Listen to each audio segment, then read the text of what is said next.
pessoal, bem-vindos ao Animes Evolution. Eu sou a Meide e como o assunto de hoje é denso, eu não vou enrolar em nada na introdução, então roda a vinheta.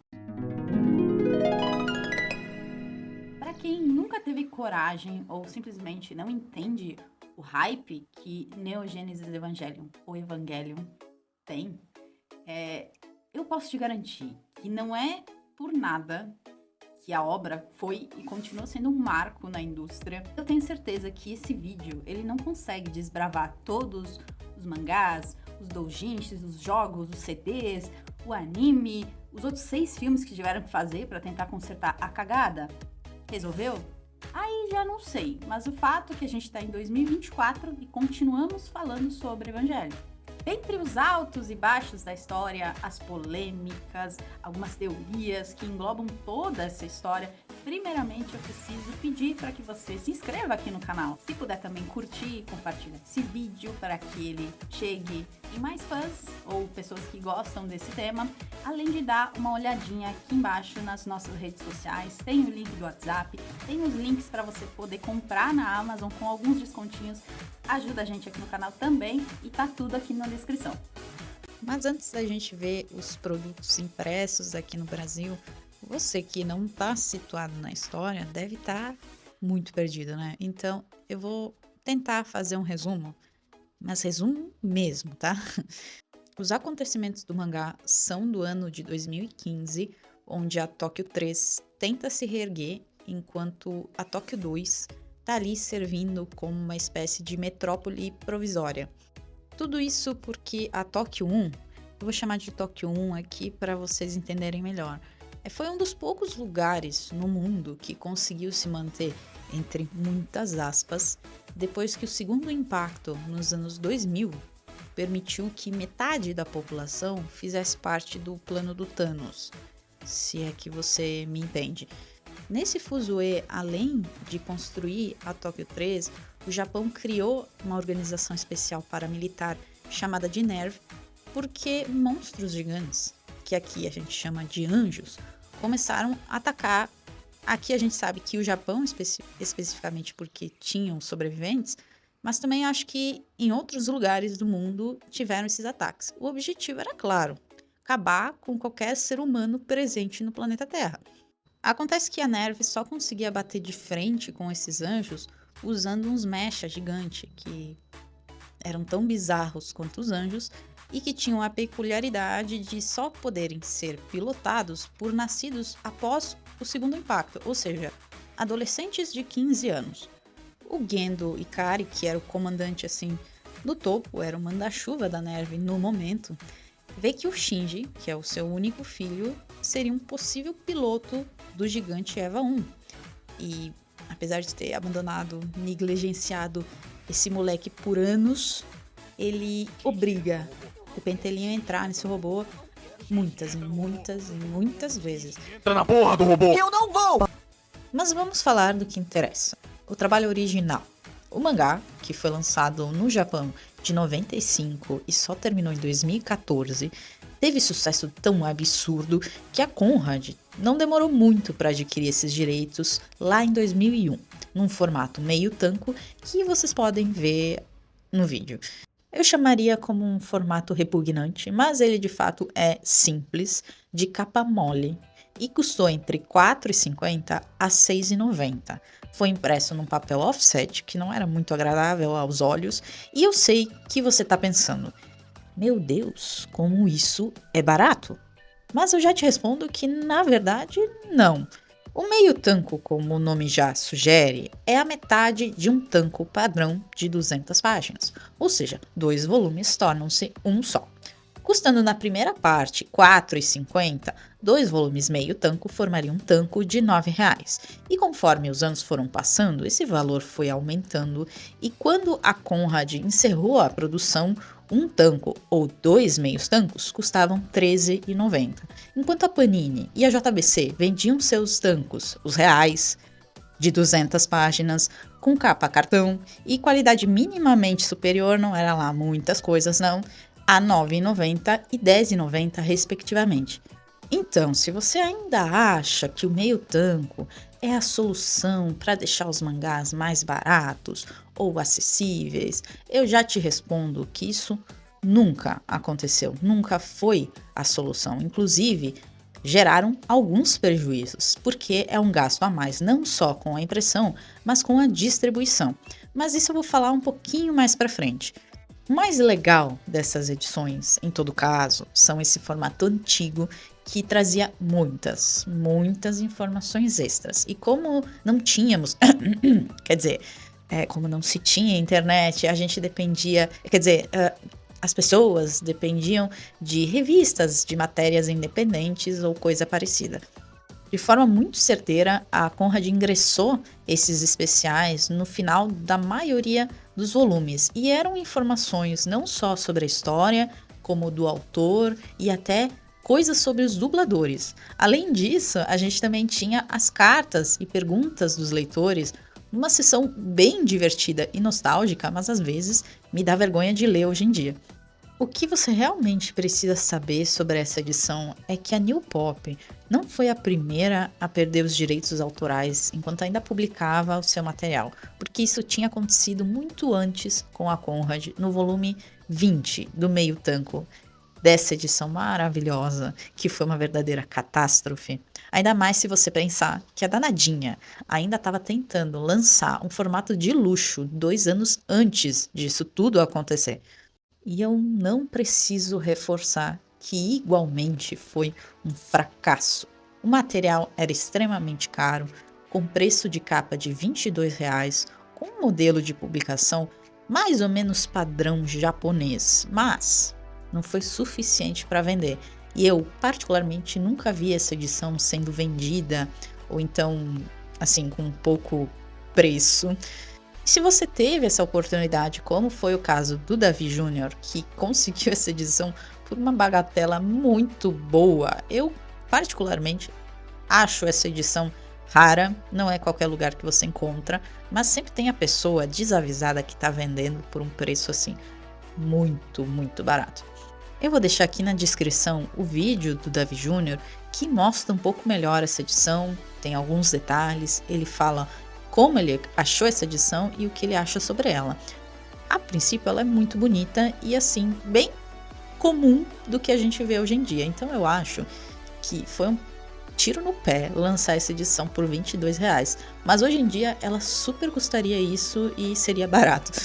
Uma coisa que eu poderia adicionar sobre tudo isso é que, como a maioria das pessoas eu imagino que saibam, todo o rolê que deu o final de Evangelion no anime, porque o mangá tinha constantes pausas no seu lançamento.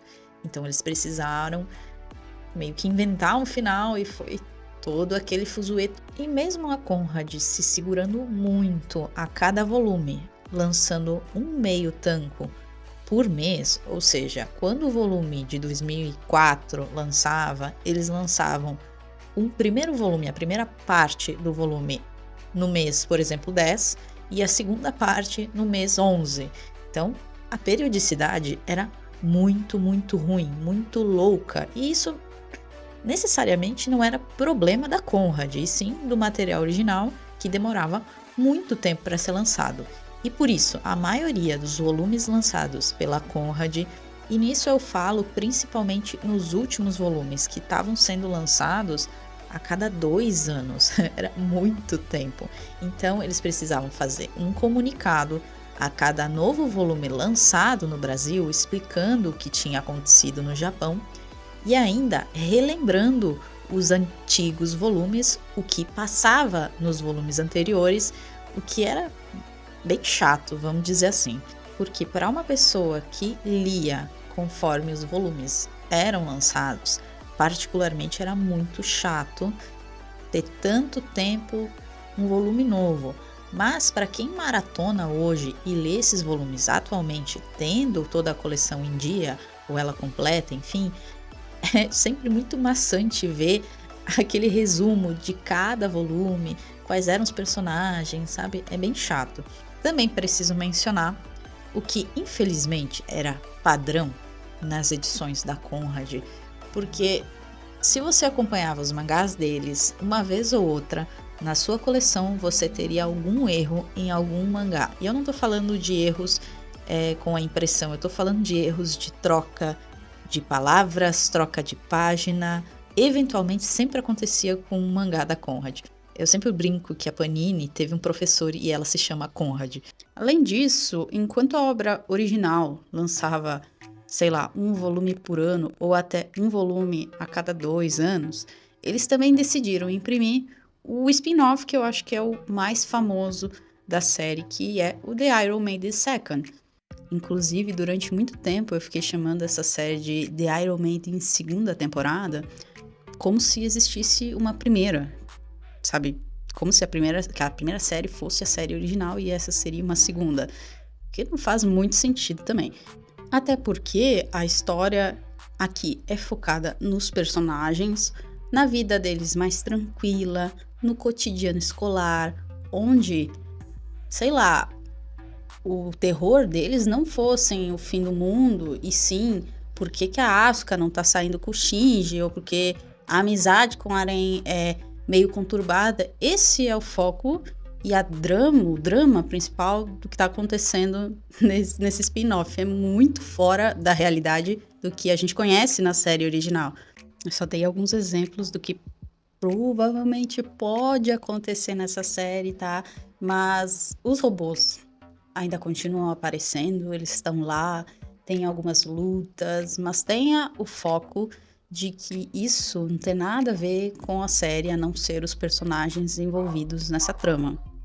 Como foi a Conrad que decidiu trazer esse spin-off aqui, ele continua tendo o mesmo formato que a sua primeira versão, que obviamente é meio tanco, ou seja, um spin-off de 6 volumes passou a ter 12, e às vezes parece que esse mínimo detalhe faz com que a série seja muito arrastada. Eles levaram uma bagatela de 1 ano e 10 meses para lançar esses 12 volumes, o que na real a história já tinha terminado quando eles lançaram o volume 4. Então não fazia muito sentido demorar tanto tempo para terminar essa história. Então quem acabou comprando na época que foi lançado deve ter passado uma raiva. E não era tão barato não, porque cada volume custava de 6 a 30 na primeira parte, nos primeiros 6 volumes, e R$ 6,90 no resto dos volumes. Não contentes, mas isso eu acho que parte de uma suposição que era muito natural dos últimos volumes terem uma tiragem menor de impressão. Os últimos volumes tendem a ser mais difíceis de achar. Não é à toa que me falta apenas o volume 11 para completar essa desgraça. Tipo assim, não é nem tão bom para eu perder meu tempo indo garimpar esse volume, e não estou disposta a pagar 50, 100 reais por um volume mequetrefe de 100 páginas que originalmente custou R$ 6,90 e que provavelmente está num estado deplorável. Que, ao contrário da primeira série, esse spin-off foi publicado em papel jornal. Meio que parecia ser a febre no momento, o papel jornal. E para até baratear um pouco, provavelmente, eles lançaram nesse papel. Ou seja, a chance de você encontrar algum volume em muito bom estado é ainda pior. E aí já fica a dica, se você quiser vender e se tiver numa boa conservação, eu tenho certeza que dá para ganhar um pouquinho, um dinheirinho mínimo, sei lá, o valor de 2 volumes tanco padrão hoje em dia, talvez. Bom, voltando a falar da parte original, felizmente ou infelizmente que a Conrad perdeu os direitos no volume 20, a JBC, que adquiriu não muito tempo depois esses direitos, e acho que ela botou uma boa grana, diga-se de passagem, ela ainda tinha olhos para o consumidor e fez o que ninguém na face da Terra poderia imaginar, que foi publicar os volumes 21 até 28 no mesmo formato que a Conrad publicava, para que o pessoal que já tinha o formato anterior não ficasse desfalcado ou com aquela edição capenga deixada de lado. e ficasse incompleta. Então, eles, em 2010 até 2014, publicaram esses 8 volumes que restaram para concluir essa parte do mangá. E não era uma tarefa muito fácil para a JBC, porque o material original também não estava sendo lançado. Então, eles demoraram muito para terminar essa parte do mangá. Além disso, teve um aumento de R$ 7,90 e terminaram com os 2 últimos volumes custando R$ 8,90 cada. Por isso que eu particularmente não gosto muito de acompanhar séries que provavelmente não vão ter fim nunca ou que constantemente ganham um hiatus. E se não fosse pelo que tivesse acontecido em Evangelion lá no Japão, se não tivesse tantas pausas absurdas, isso prejudicou até mesmo o anime. Então, eu acho que era uma boa história, ela foi contada muito bem, mas o desenrolar dela foi péssimo. Não só pra gente como leitor, mas para as editoras, que também não foi nada agradável. E tinham pago os licenciamentos, né? E não podiam lançar mais nada porque não tinha material. A JBC até tentou segurar essas pontas, demorou, como eu já falei, muito tempo para lançar esses volumes, só que toda aquela parte extra que eu tanto elogiei na parte da Conrad, não tinha por parte deles, porque eles não tinham a menor intenção de manter essa coleção assim, como se fosse algo incrível. E eu entendo por parte deles, né? Inclusive, o Júnior, que fazia parte da JBC, provavelmente teve a ideia de trazer esses volumes, teve tanto prejuízo para a JBC que eles queriam definitivamente abolir os meios tanco para serem publicados, e graças a Deus isso aconteceu. Por mais que o pessoal que acompanhava a primeira edição tivesse sido ajudado pela JBC, esses volumes tiveram uma tiragem baixa, que não ajudou muito para quem foi atrás um tempo depois, que foi o meu caso, e é por isso que eu não tenho essa coleção completa até hoje. E me parece que foi muito difícil, não só para Conrad, como para JBC, nos seguintes formatos, que foi difícil para entender o que o público queria e quanto era o público deles. Por quê? Ao mesmo tempo que havia a publicação do meio tanco, que era do formato da Conrad, a JBC também publicou o seu próprio tanco, que era igual ao formato tradicional, que completava em 14 volumes. Provavelmente essa é a edição mais ferrenha para se completar, porque, sério, quantos anos vocês acham que eu peço uma nova edição de Evangelion porque eu nunca dei conta de completar nenhuma delas? Particularmente, eu acho ela uma edição ok, ela não tinha nada demais, ela foi lançada com o valor de R$10,90 até R$13,90. Novamente, ela teve o problema de ser lançada de 2011 até 2014, porque o material original simplesmente não saía. E novamente aqui o mesmo problema, a quantidade da tiragem. Sim, antes que você me pergunte, eu só tenho esse volume de raiva. Mas vocês não sabem o quanto eu fiquei aliviada, empolgada, feliz com essa nova edição que sairia no Brasil. E eu preciso dizer, antes que alguém, por favor, não reclame dos brindes. Uma coisinha que você tem que colocar na sua cabeça é que os japoneses jamais, eu digo nunca, never, não sei como é que é jamais em japonês, mas eles jamais permitirão que a edição deles seja inferior que qualquer outra estrangeira. Então, se você tem uma edição japonesa com brindes fodas, e são mesmo, você jamais vai ver eles aqui no Brasil ou em qualquer outro lugar, porque eles são exclusivos de lá. Ou seja, se você quiser um desses brindes maravilhosos, você vai ter que comprar a edição japonesa. E não me leve a mal, eu super amaria receber eles aqui no Brasil, mas é política deles. Vai reclamar com os japoneses e não exclusivamente com as editoras brasileiras. Pode reclamar com elas também, com o seu devido respeito, é claro. Certos desse assunto, eu preciso dizer que essa edição é um mimo. É a coisa mais fofinha que eu já vi. É algo que talvez eu não tenha pedido, mas, num geral, me agradou, porque ela é confortável na leitura, ela manteve as páginas coloridas que a gente já tinha visto nas publicações da Conrad, que seguem o padrão japonês, porém, para uma edição que se diz ser de colecionador, eu sinto muito a falta de material extra, que é unicamente por isso que eu gosto de materiais para colecionador. Eu não quero ver só uma compilação de volumes com orelhas na capa, verniz localizado, páginas coloridas. Eu não quero ver só isso numa edição de luxo, numa edição de colecionador. Eu também quero material extra, material que eu não vi, que eu até vi em outro lugar, mas não oficialmente.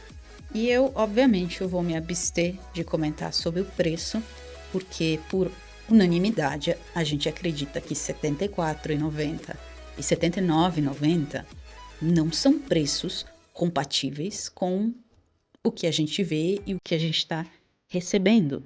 Por mais que a gente até consiga comprar com um valor menor. Eu acredito que não justifica todo esse valor. E é por isso que nessas horas eu simplesmente me sinto que nem o Shinji. Ai, puta que pariu, eu vou ter que entrar de novo nesse robô de merda, eu não aguento mais. Que saco, eu preferia ser órfão, que tem um pai bosta. Mas pra gente encerrar esse vídeo, sem ter aquele gosto amargo na boca, eu vou deixar para vocês esse artbook, que é para fechar com chave de ouro qualquer vídeo. Por mais que as nossas editoras aqui tenham feito um trabalho aceitável, eu acho que eu posso chamar isso de aceitável no máximo. A gama dos produtos de Evangelion é imensa e poucos desses produtos oficiais vieram para cá com tradução ou com vimos produtos de alta qualidade. Para vocês terem um gostinho, em 2017 a Viz lançou esse lindíssimo, magnífico, eu não troco por nada esse artbook que compila 10 anos de trabalho, desde o clássico, do design dos personagens até o rebuild. Mas eu não vou estragar o vídeo com minha voz no fundo, vou deixar vocês se deliciarem com esses desenhos maravilhosos.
Bom, eu espero que vocês tenham gostado desse formato de vídeo, de como se sucederam as coisas. Se quiserem, podem pedir aqui embaixo nos comentários também, que eu trago outras obras se eu tiver, é claro.